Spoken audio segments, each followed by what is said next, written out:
স্কুলের সব গার্জিয়ানরা বলাবলি করছিল তাদের বাচ্চারা একদমই সবজি খেতে পারে না, শুধু মাংস আর ডিম খাবে।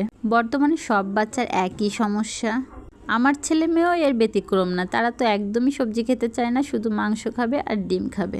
মেয়েকে একটু বকাঝকা করলে খায়, কিন্তু ছেলের সাথে একদমই পারা যায় না। সে তো সবজি মাছ কোনোটাই খাবে না, প্রয়োজনে সে লবণ দিয়ে ভাত খাবে। আর 1-2 দিন যদি মাংস খাওয়া গ্যাপ যায় তাহলে বলবে যে তুমি অনেক দিন মাংস রান্না করো না, তুমি শুধুই সবজি রান্না করো, মাংসই রান্না করো না, এমনটা বলবে। যাই হোক, আজ আমি রান্না করব মুরগির মাংস দিয়ে পেঁপে। যখন রান্না করতেছিলাম একজন সবজি বিক্রি করতে আসছিল, তার কাছ থেকে আমি একটা পেঁপে রেখে দিয়েছিলাম।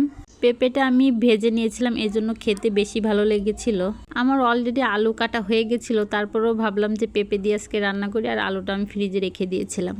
আর সবচেয়ে মজার ব্যাপার হচ্ছে, আমার ছেলে খাওয়ার সময় বলছিল আম্মু অনেক মজা হয়েছে রান্না, কিন্তু পরে যখন সে জানতে পেরেছে যে মাংসের ভিতর আমি পেঁপে দিয়েছি, তখন বলছিল যে মাংসটা একদমই ভালো হয়নি।